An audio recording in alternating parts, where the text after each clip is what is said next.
예배 가운데 함께 은혜 받으실 말씀은 마태복음 4장 12절에서 16절까지 말씀입니다.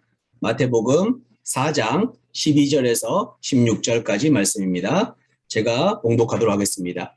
예수께서 요한이 잡히셨음을 들으시고 갈릴리로 물러가셨다가 나사렛을 떠나 스불론과 납달리 지경 해변에 있는 가버나움에 가서 사시니 이는 선지자 이사야를 통하여 하신 말씀을 이루려 하심이라 일렀으되 스불론 땅과 납달리 땅과 요단강 저편 해변 길과 이방의 갈릴리여 흑암에 앉은 백성이 큰 빛을 보았고 사망의 땅과 그늘에 앉은 자들에게 빛이 빛이었도다 하였느니라. 아멘. 오늘 말씀 전해주실 박영규 교수님은 총신대에서 역사신학 교수로 역임하셨고 KR 모임 창단 멤버이십니다. 제 신대원 은사님이시기도 합니다. 교회사 강의를 들을 때면 언제나 가슴이 뛰던 때가 생각이 납니다. 오늘 복음의 세계성이란 제목으로 말씀 전하실 때 큰 은혜 받는 시간 되시길 소망합니다. 오늘 저는 여러분들과 함께 복음의 세계성에 대해서 함께 같이 좀 나누려고 합니다. 갈릴리는 팔레스타인 북부 지역으로 예수 그리스도의 공생의 무대였던 것을 우리가 잘 알고 있습니다.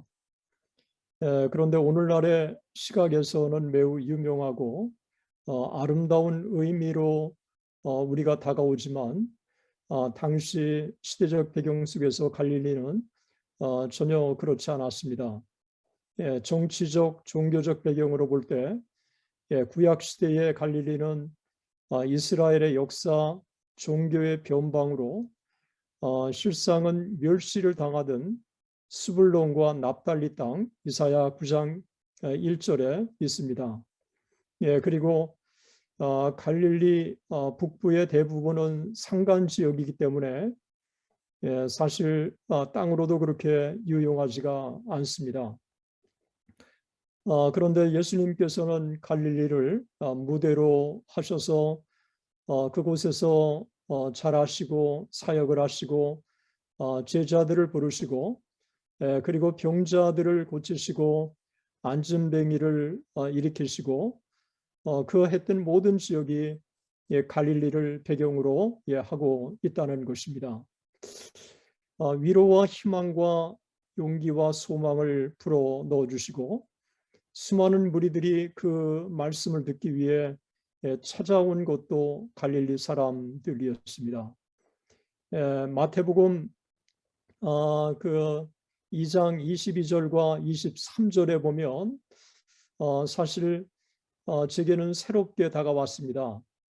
예수님께서 애굽으로 피난을 가셨다가 애굽에서 다시 이제 돌아오라고 명령하시는 장면이 마태복음 2장 22절에서 23절에 있는데 그러나 아켈라오가 그의 아버지 헤롯을 이어 유대의 임금됨을 듣고 거기로 가기를 무서워하더니 꿈에 지시하심을 받아 갈릴리 지방으로 떠나서 나사렛이란 동네에 사시니 이는 선지자로 하신 말씀 나사렛 사람이라 칭하리라 하심을 이루려 하심이라 그렇게 말씀을 하고 있어요. 그러니까 예수님이 나사렛에 정착을 하신 게 그냥 정착하신 게 아니고 꿈에 지시하심을 받았다고 하는 것은 하나님이 예수님을 갈릴리로 보내셨다고 하는 것입니다. 저는 이거는 뭐 제 말씀의 논지하고는 조금 어긋납니다만 예수님의 가족은 정말 순종을 잘했던 것 같아요. 말씀에 대한 순종, 명령에 대한 순종이 예수님의 가정에는 참 특별했던 것 같습니다. 저는 먼저 예수님이 갈릴리의 예수 그리스도라고 하는 부분을 함께 같이 먼저 나누면 좋겠습니다. 예수님이 애굽에서 돌아오셔서 정착한 곳이 나사렛 동네였는데 이 나사렛이라고 하는 것은 갈릴리에 있는 한 마을이었습니다.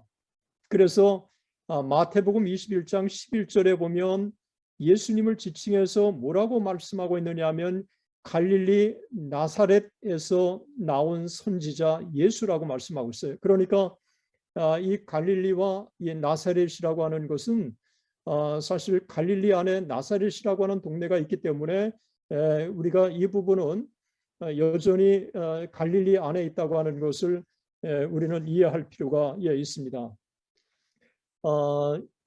마태복음 26장 69절에 보니까 예수님을 갈릴리 사람 예수라고 했고요. 마태복음 3장 13절에 보니까 예수님께서 갈릴리로부터 요단강에 오셔서 세례 요한에게 세례를 받으셨다고 그렇게 기록하고 있어요. 사실 저는 이전까지는 이 부분을 잘 생각을 깊이 안 해봤는데 예수님께서 세례를 받으시러 나사렛에서 나오셔서 세례 요한에게 세례를 받으시러 요단강에 오셨다고 하는 것은 세례를 받으실 때까지 예수님의 사생의 30년 동안은 나사렛에서 그동안에 활동하셨다고 하는 것을 함축해주고 있는 것입니다. 마태복음 4장 12절에 주님이 공생의 시작을 알리는 중요한 배경이 나오는데 40일을 금식하고 나서 시험을 받으시고 요한이 잡히셨다고 하는 이야기를 들으시고 갈릴리로 물러가셔서 이제는 나사렛에서 가버나움으로 가셨다고 말씀하고 있는데 이 가버나움도 바로 갈릴리에 있는 한 동네라고 하는 것입니다. 제가 이 나사렛에서 가버나움까지는 거리가 얼마나 되는지 한번 찾아보려고 했는데 시간 여유가 없었어요. 이 가버나움이라고 하는 이곳을 누가복음 4장 31절에 보니까 갈릴리의 가버나움 동네라고 말씀하고 있어요. 그러니까 이 나사렛도 갈릴리에 있는 것이고 그리고 가버나움도 갈릴리에 있다고 하는 것을 아시면 좋을 것 같습니다. 그러니까 예수님은 갈릴리에서 태어나시고 그리고 갈릴리에서 공생애를 하시는데 나사렛에서 그동안에 30년의 사생애를 사시고 3년 동안은 공생애를 사시면서 이제 나사렛이라고 하는 곳에서 가버나움으로 거처를 옮기셨다고 하는 것입니다.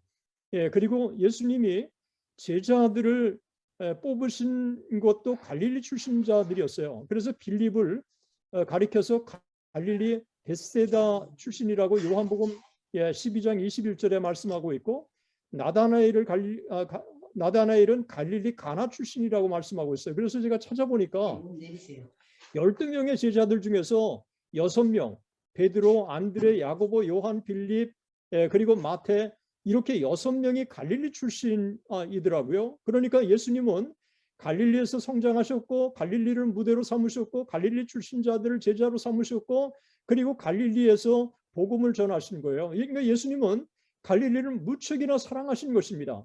그런데 저는 갈릴리라고 하는 이 지역에 왜 갈릴리일까? 왜 예수님을 애굽에서 갈릴리로 보내셨을까? 저는 왜 보내셨는지에 대해서는 성경학자들이 더 많은 연구를 해야 되지만 제가 발견한 것은 두 가지는 너무 분명해요. 뭐냐 하면 첫 번째는 갈릴리 사람들이야말로 메시아 대망 사상이 너무너무 컸다는 거예요. 그래서 이 메시아 대망 사상이 너무너무 커서 그 메시아 대망 사상이 갈릴리 사람을 능가하는 지역이 없었어요.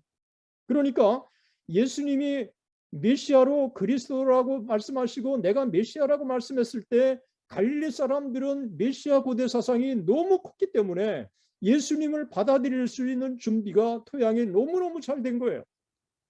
실제로 이 갈릴리라고 하는 지역이 예수님의 메시아 고대 사상이 너무너무 컸는데 문제는 그 메시아 고대 사상이 바로 메시아가 정치적인 메시아로 이해했다는 것입니다.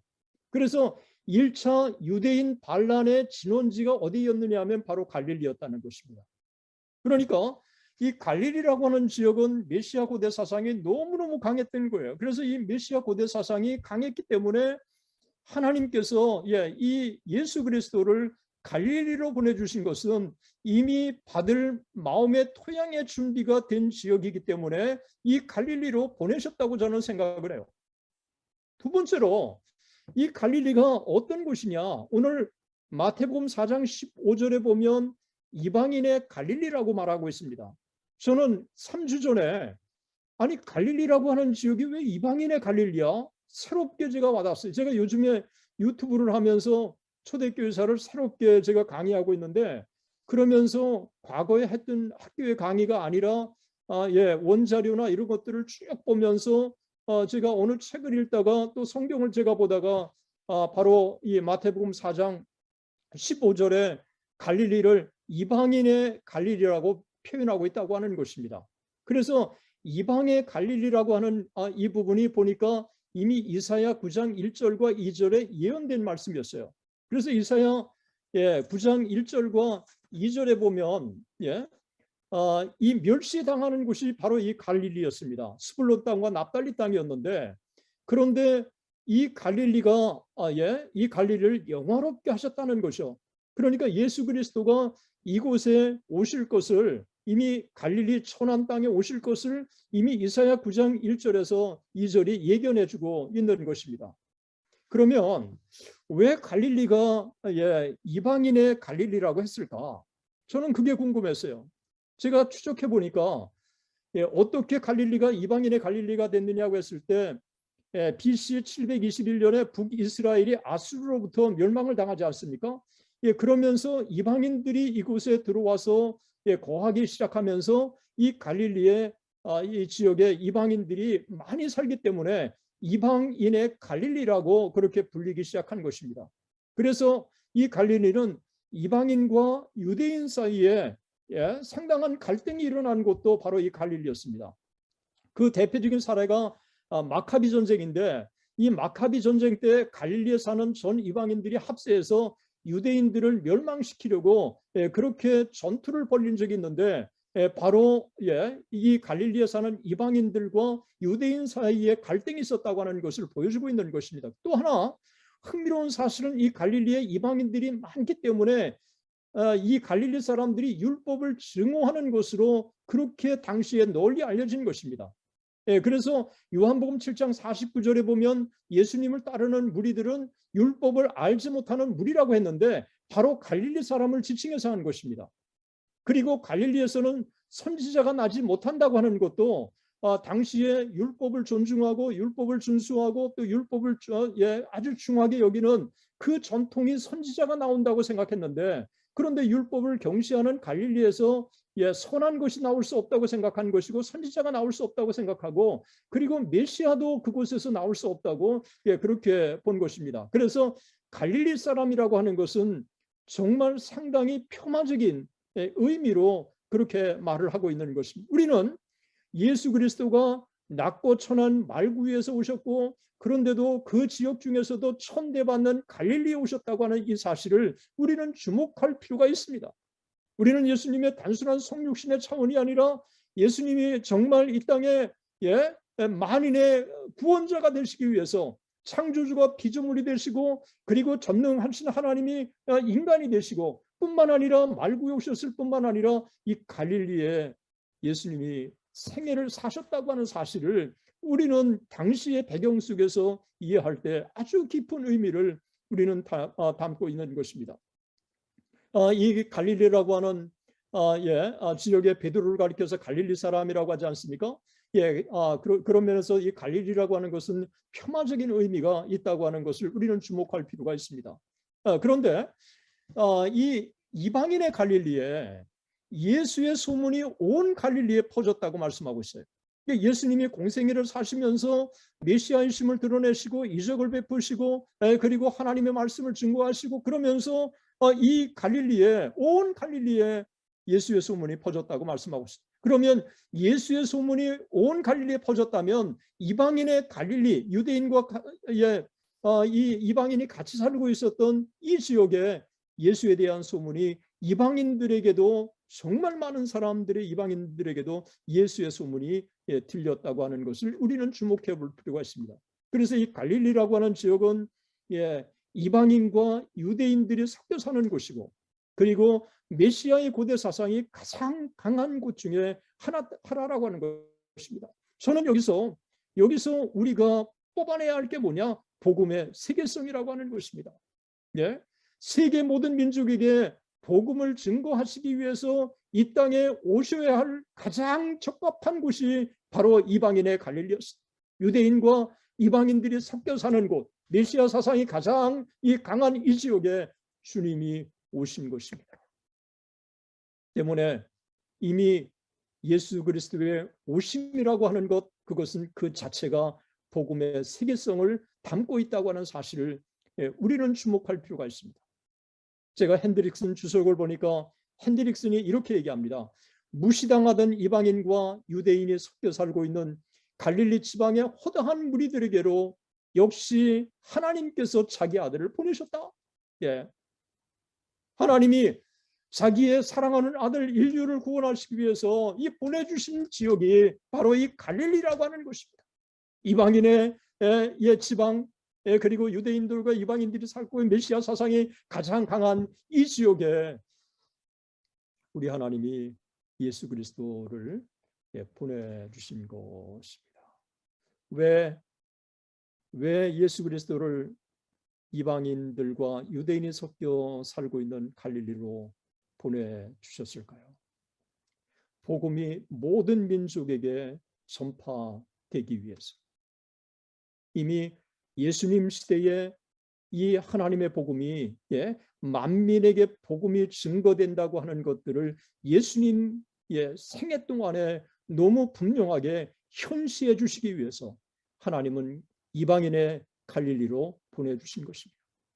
저는 이번에 초대교회사를 새롭게 제가 강의하고 그리고 참 유튜브에 올리면서 제 마음에 그동안에는 제가 책에도 사실은 2세기서부터 사도시대가 끝나고 속사도시대부터 제가 초대교회사를 강의하고 그랬는데 이번에 예수 그리스도에게서 초대교회사는 시작해야 된다. 필립 샤프가 얘기했는데 그래서 이 필립 샤프의 책 1권과 2권 이 방대한 책을 계속 읽으면서 제 안에 강한 도전이 있는 것은 복음의 세계성이라고 하는 것입니다. 이 복음의 세계성이 신구약의 중심 주제라고 하는 것이 참 현실감 있게 제게 다가왔습니다.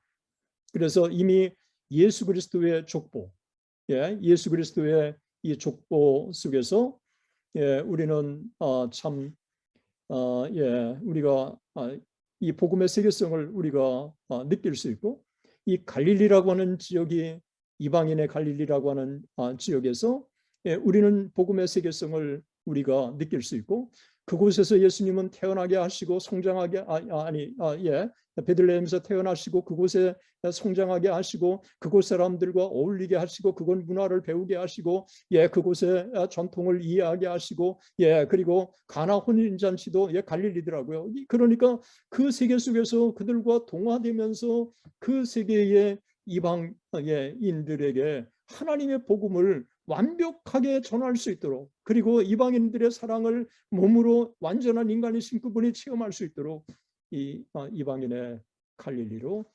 보내주신 것입니다.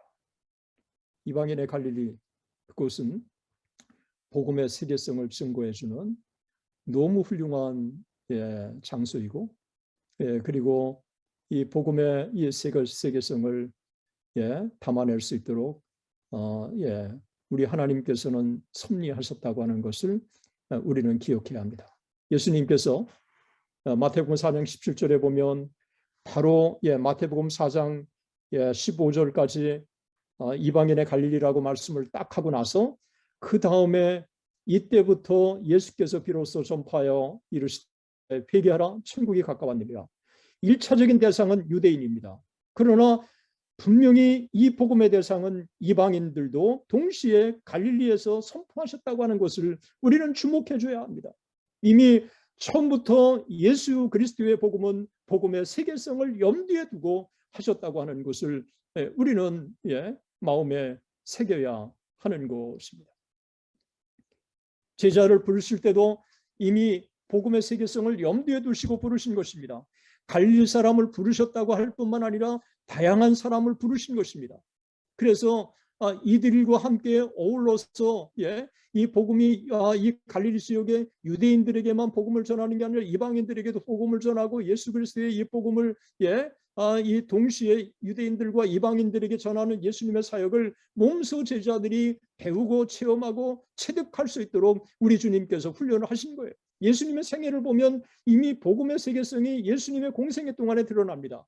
그 중에 하나가 마태복음 8장에 보면 백부장이 나옵니다. 이 백부장은 여러분 우리가 잘 아는데도 이방인입니다. 이 백부장이 하인을 고쳐달라고 했을 때 오실 필요가 없이 말씀만 하옵소서. 여러분 얼마나 대단한 믿음입니까? 말씀으로 자기의 하인이 고침을 받을 것이라고 보는 그 엄청난 놀라운 믿음을 이 백부장이 갖고 있었다고 하는 것을 우리는 주목해 줘야 하는 것입니다. 그리고 마태복음 27장 54절에 보면 주님이 십자가에 달려 돌아가시고 놀라운 휘장이 갈라지고 정말 어둠이 짙게 깔리고 이 모든 것들을 보면서 뭐라고 그랬습니까? 이 일어난 이적을 보면서 백부장이 진실로 하나님의 아들이었다라고 말하고 있어요. 그 백부장이 이 백부장인지 내 모르겠어요. 그러나 분명히 백부장이 이렇게 여러 명이 등장한다고 하는 것은 그 예수님의 공생애 동안에 이미 예수님의 이 복음을 받아들여서 믿음을 가진 이들이 이 이방인들 가운데 있었다고 하는 것이, 이미 복음의 세계성은 예수님이 태어나시고 예수님의 복음을 전하시고 이러면서 이미 복음의 세계성은 그대로 예수님의 생애에 드러나고 있는 것입니다. 믿음의 이 결실이 유대인들과 이방인들 가운데 분명하게 나타났다고 하는 것을 복음서는 우리에게 증거해 주고 있습니다. 예수님이 십자가에 달려 돌아가실 때 예수를 섬기며 갈릴리에서부터 따라온 많은 여자가 거기에서 멀리서 바라보고 있었다라고 그랬어요. 보니까 제가 찾아보니까 막달라 마리아, 야고보, 요셉의 어머니 마리아, 세베대의 아들들의 어머니 모두 갈릴리 여인들이었어요. 이 갈릴리의 여인들이 예수 그리스도의 이 복음의 엄청난 이 증인들이 됐다고 하는 것들을 우리는 주목해 볼 필요가 있어요. 그러면서도 동시에 이 이방인들, 백부장을 비롯한 이방인들이 복음을 받아들였다고 하는 것이 이미 예수 그리스도의 공생애 동안에 예수님의 생애 동안에 이미 복음의 세계성이 분명하게 드러나고 있다고 하는 것을 우리는 주목해 봐야 하는 것입니다. 그런데도 이 갈릴리는 혐오지역이었습니다. 요한복음 7장 41절에 보면 예수님이 배에서 생수의 강이 흘러나리라고 했을 때 사람들이 뭐라 그랬습니까? 이 사람이 참으로 그 선지자라. 그리고 어떤 사람은 그리스도라. 그러니까 7장 52절에 보면 어떤 사람들은 그리스도가 어찌 갈릴리에서 나오겠느냐. 정말 여기에서요. 송기호 목사님도 말씀하시고 오성정 교수님 다 말씀하셨지만 정말 우리가 예수님의 이 공생애를 사는 동안에 메시아이심을 증거하시고 하늘의 말씀을 하시고 그리고 기적을 베푸시고 죽은 자를 살리시고 안전명예를 일으키시고 소경의 눈을 뜨게 하시고 정말 우리 주님께서 놀라운 능력을 베풀어 주셨는데도 불구하고 여전히 예수 그리스도가 어찌 갈릴리에서 나오겠느냐, 이 편견 속에서 그리스도를 바라보는 이와 같은 이 경직된 시각들이 당시에 있는데도 불구하고 주님은 그 편견 속에서도 여전히 하나님의 복음을 증거했다고 하는 것입니다. 이 복음 증거에 우리가 환난이 따르고 복음 증거에 우리가 고난이 따른다고 하는 것들을 우리는 당연하게 여겨야 한다고 하는 정말 우리는 송기호 선교사님의 말씀에 저는 깊이 공감을 하고 정말 그런 부분에 있어서 우리는 아무리 힘들어도 우리가 아무리 복음을 전할 수 없는 환경이라고 할지라도 우리는 그리스도가 정말 예수가 이 그리스도라고 이 초대교회에 담대하게 복음을 증거했던 것처럼 주님이 자기를 적대하고 받아들이지 않는 그들을 향해서도 여전히 다가가시고 복음을 증거하신 것처럼 우리는 정말 참 이 복음 증거의 사명을 감당해야 할 거라고 여겼습니다. 이 갈릴리, 예수님은 갈릴리를 무척이나 사랑하셨습니다. 부활하신 이후에 제자들에게 내가 살아난 후에 노예보다 먼저 갈릴리로 가리라. 이 갈릴리를 우리 주님은 품으신 거예요. 아무도 품지 않는 곳, 아무도 기대하지 않는 그곳, 그것을 품으신 거예요. 그곳에서 제자를 삼으시고 그들에게 복음을 전하시고 그들에게 정말 온 생명을 다 바치시고 집중하신 것입니다.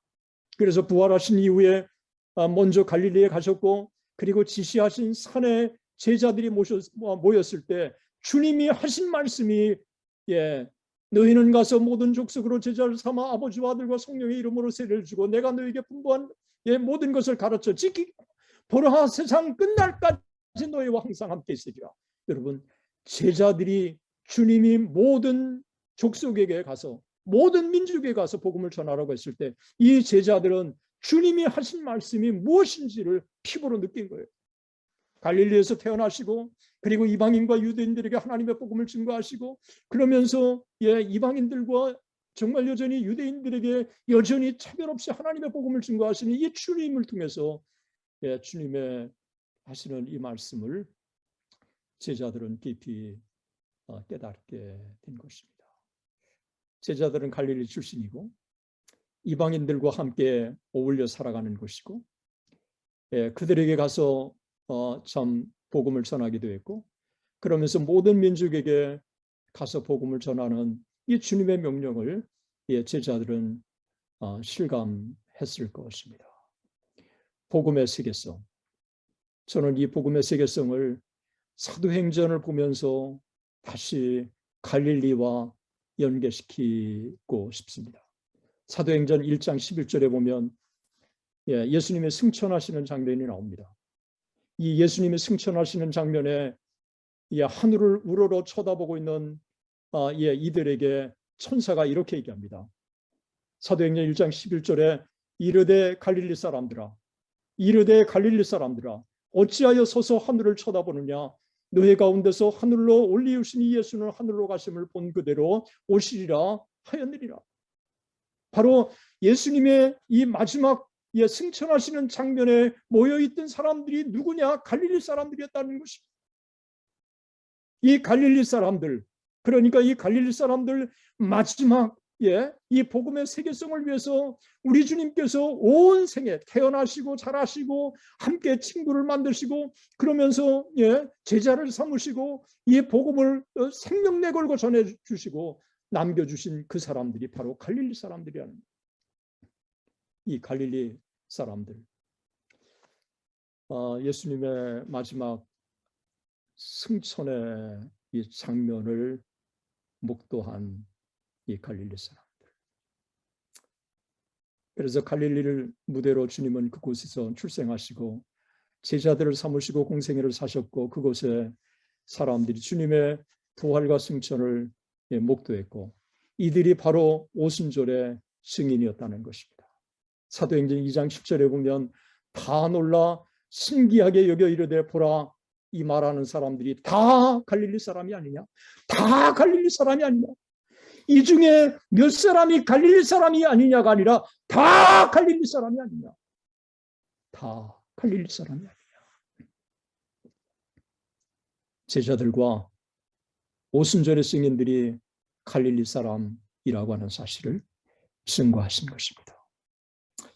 갈릴리를 무대로 하셨고 오순절의 증인들을 세우신 것도 갈릴리 출신 자들이었습니다. 때문에 그들은 천하 각국에서 모인 유대인들 그리고 유대교로 개종한 사람들 이미 오순절에 이미 복음의 세계성을 한자리에 모아놓은 그들에게 이미 복음의 세계성을 온몸으로 체험했던 갈릴리 출신 자들이 담대하게 만민에게 부어주신 이 오순절의 역사 교회를 통해서 약속해 주신 내가 남종과 여종에게 만민에게 부어주시겠다고 하는 이 약속에 성취됐다고 하는 것을 그들에게 담대하게 알려준 것입니다. 여러분 미국에 자란 코리안 아메리칸이 미국인들에게 담대하게 미국 문화를 가지고 복음을 증거하는 것과 우리가 복음을 증거하는 것과 엄청난 차이가 있는 것입니다. 이미 성령의 능력을 갈릴리 사람들에게 주셨을 뿐만 아니라 이미 이방인들에게 하나님의 복음이 증거되어야 될 이 필요성을 절실하게 느끼는 그들에게 그런 마음을 하트를 가지고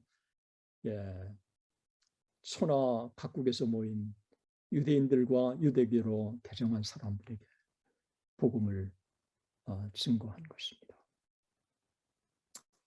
오순절의 이 놀라운 역사, 이미 복음의 세계성을 완벽하게 준비해 주셔서 복음의 세계성의 마인드를 깊이 인식하고 있는 갈릴리 출신자들을 통해서 역사를 이루어졌다는 것입니다. 그렇다면 여기서 너무 분명한 것입니다. 오순절 마가의 다락방에 모인 120문도 누굴까요? 저는 갈릴리 출신자들이라고 생각을 합니다. 우리는 예수님께서 이렇도록 갈릴리를 집중하고 계신 것을 그동안에 제가 몰랐습니다. 그리고 그 갈릴리가 이 복음의 세계성에 너무너무 어울리는 곳이라고 하는 것도 제가 미처 몰랐습니다.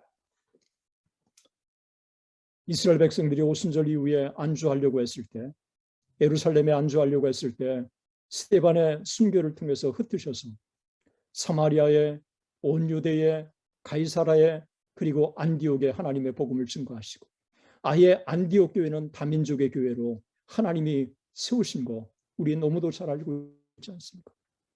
이미 이 복음의 세계성이 너무 점진적으로 아주 놀랍게 이루어가는데 이미 하나님께서 한 스텝 한 스텝을 다 예비해 주신 거예요. 전혀 갈릴리 출신자들은 몰랐어요. 제자들도 몰랐어요. 그런데 한 스텝 한 스텝 이미 하나님께서는 예수 그리스도를 갈릴리에 보내주시고 예수 그리스도는 이 갈릴리의 중요성을 인식하시고 그래서 아버지 하나님께서는 유대인들뿐만 아니라 이방인들에게 복음을 전할 수 있도록 그렇게 우리 주님께서 제자들을 훈련시키시고 그리고 오순절 성령의 강림을 통해서 비로소 제자들이 이방인들에게 이 천하의 모든 민족의 하나님의 복음의 증거를 얼마나 중요한가를 그들이 깊이 인식한 것입니다. 제가 이제 하나님의 말씀을 함께 우리가 오늘 말씀을 맺으면서 제가 몇 가지를 함께 같이 정리해 보기를 원합니다. 너희는 가서 모든 족속으로 제자를 삼으라고 하는 이 명령은 주님의 절대적인 명령이라고 하는 것입니다.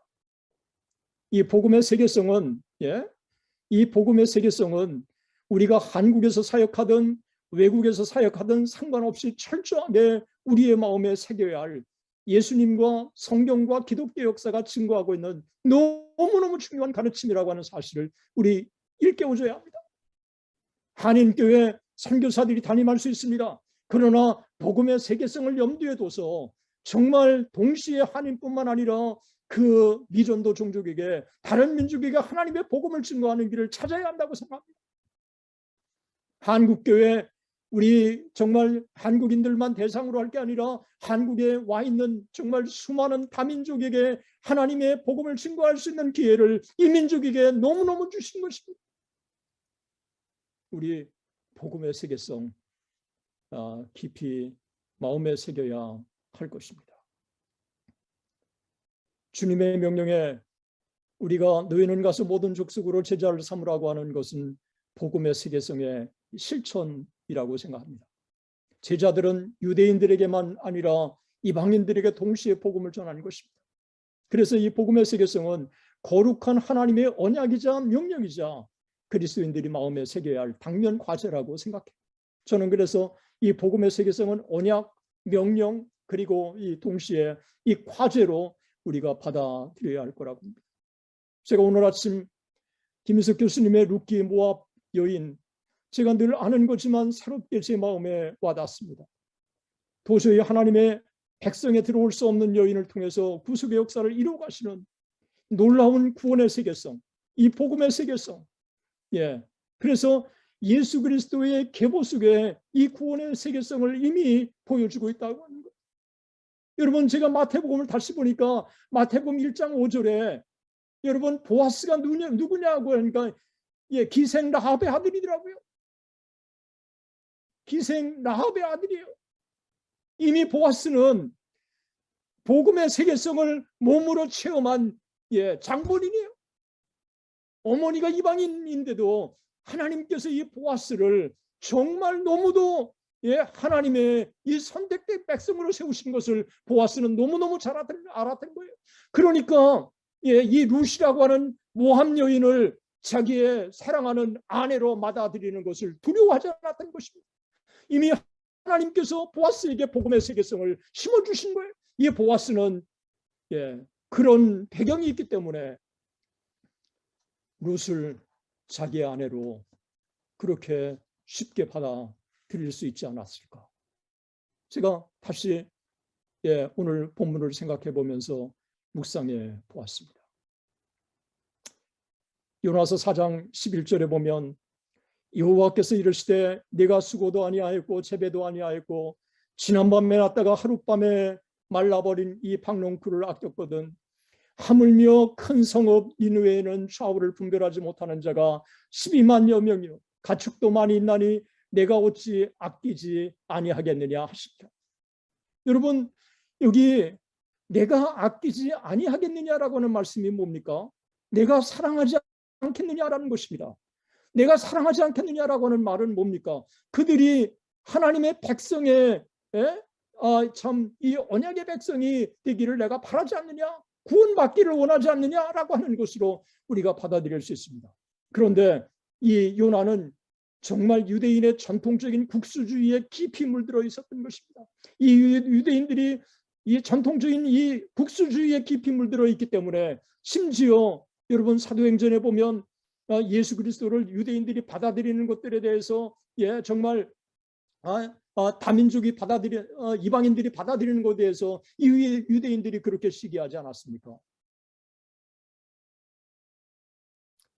구약 성경은 이스라엘 백성들을 언약의 백성으로 삼으셔서 나는 너의 하나님이 되고 너희는 나의 백성이 되리라고 말씀하셨지만 모든 민족이 언약의 백성 안에 들어오도록 길을 열어 놓으신 것입니다. 하나님은 이미 구약에서 구원의 세계성, 복음의 세계성을 끊임없이 이스라엘 백성들에게 일깨워 주신 것입니다. 진정한 복음의 전파를 위해서는 복음의 세계성을 인식하고 우리의 지경을 넓혀야 할 시점에 와 있다고 생각합니다. 1884년 여러분 그때 한국 선교는 해서는 안 된다고 하는 게 미국 북장로교 해외 선교부의 지배적인 분위기였습니다. 그런데 1884년 총회 앞에 북장로교 해외 선교부의 총무였던 엘링우드가 이렇게 얘기했습니다. 한국 선교 지금 해야 합니다. 한국 선교 지금 해야 합니다. 그러면서 이렇게 얘기했습니다. 우리가 이 위대한 과업을 수행하게 된 확신의 근거가 무엇이냐고 여러분이 내게 묻는다면 그것은 우리에게 다가오고 있는 하나님의 섭리적 부르심에 대한 확신이라고 나는 말하고 싶습니다. 하나님의 섭리적 부르심이라고 나는 말하고 싶습니다. 다른 사람은 다 시기상자라고 했지만 그러나 그는 하나님의 섭리적 부르심이라고 그 부르심에 응해야 한다고 했고 결국은 총회가 언더우드 선교사를 한국에 파송하고 알렌 선교사를 한국에 파송하도록 함으로써 오늘날 한국의 기적이 이루어진 것입니다.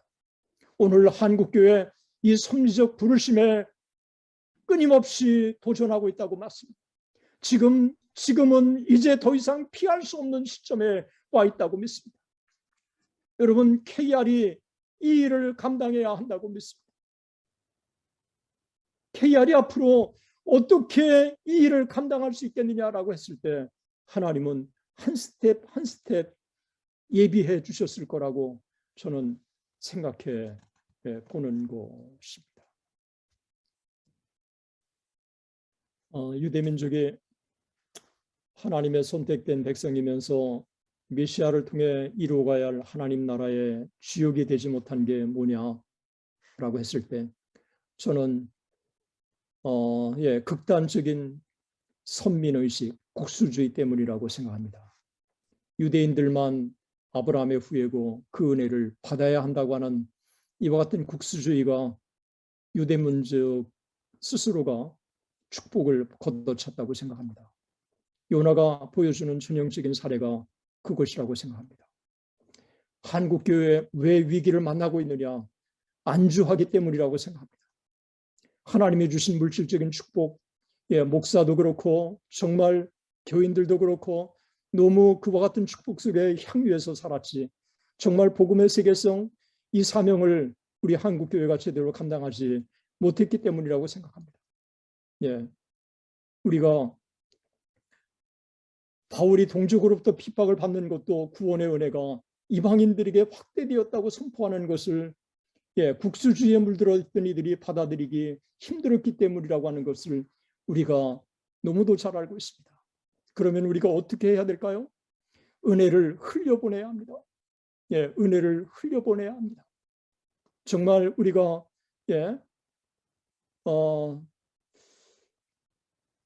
이 KR이 여러분 이 일을 하기 위해서는 어떻게 해야 할까요? 저는 이 일을 하기 위해서는 우리 예수님에게서 우리는 모범을 찾아야 된다고 생각해요. 예수님은 교파를 초월했습니다. 예수님은 사두개인도 아니었고 바리새인도 아니었고 열심당도 아니었습니다. 예수님은 아버지의 뜻을 우리에게 알려주시고 아버지의 뜻을 행하는 것이 나의 양식이라고 말씀했습니다. 예수님은 이 땅에 가장 완벽한 정말 모델이지만 그는 교파주의에 물들지 않았습니다. 두 번째, 예수님은 지역을 초월했습니다. 지역적인 감정에 물들지 않았습니다. 사마리아 여인에게 다가가셔서 우물가 그 여인에게 메시아이심을 드러내 주신 것도 예수님이셨습니다. 예수님은 유대민족이지만 유대의 민족을 초월하셨습니다. 다양한 민족에게 하나님의 복음을 증거할 것을 말씀하시고 제자들에게 말씀하시고 실천하셨고 그리고 백부장들에게도 하나님의 복음을 증거하도록 하신 것입니다. 우리 교파를 초월하고 지역을 초월하고 우리가 민족을 초월해야 하는 것입니다. 만약 우리 모임이 교파를 초월하지 못하고 지역을 초월하지 못하고 민족을 초월하지 못한다고 한다면 우리는 복음의 세계성에 부르심에 응답하지 못할 것입니다. 우리 교파주의를 넘어서야 합니다. 우리는 지역주의를 넘어서야 합니다. 우리는 민족의식도 민족주의도 넘어서야 합니다. 여러분, 오늘날 교파주의가 얼마나 강합니까? 심지어 칼빈주의자들 가운데서 알미니안주의자들 가운데는 구원이 없다고 얘기하고 심지어 요한 웨슬리도 구원을 받지 못했다고 그렇게 주장하는 사람들이 있어요. 알미니안주의자들은 칼빈주의가 인간의 자율성과 자유의지를 부정하는 맹신자들이라고 비판을 하고 있습니다. 우리 한국교회 교파를 초월하고 지역주의를 초월하고 우리가 민족을 초월해서 우리 주님에게서 우리가 모델을 찾아서 우리 복음의 세계성을 실천해야 할 것이라고 생각을 합니다. 그러나 우리에게 꼭 우리가 양보해서는 안 될 게 세 가지가 있습니다. 그게 뭘까요? 우리는 믿음으로 말미암아 구원을 얻는다고 하는 것입니다. 사도 바울이 가르쳤고 그리고 신구약 성경이 우리에게 가르치고 있고 종교개혁의 가장 중요한 이심층이 믿음으로 말미암아 의롭다함을 받는다는 이거 우리 포기해서는 안 되는 것입니다. 조지 휘필드가 증언합니다. 칭의론을 담대하게 선포하는 곳마다 놀라운 부흥이 일어났다고 그렇게 증언하고 있습니다. 두 번째, 신구약 성경이 영감된 하나님의 오리 없는 말씀이라고 하는 이 확신이 있어야 합니다. 하나님의 말씀에 근거하지 않는 복음 전파, 하나님의 말씀에 근거하지 않는 선교, 하나님의 말씀에 근거하지 않는 신학 아무런 의미 없습니다. 우리는 성경 신구약 성경이 영감된 하나님의 오리 없는 말씀이라고 하는 이 확신을 우리가 가져야 합니다. 세 번째는 구원받은 사람은 세상에 구원받은 사람답게 빛과 소금의 사명을 감당해야 한다는 것입니다. 저는 이것이 성경의 가르침이라고 생각하고 이 세 가지가 우리가 분명하게 갖는다면 우리는 교파를 초월하고 지역을 초월하고 민족을 초월해서 복음의 세계성의 사명을 우리가 감당할 수 있다고 생각을 합니다. 우리 KR이 이 사명을 잘 감당하는 저와 우리 모두가 되었으면 좋겠습니다.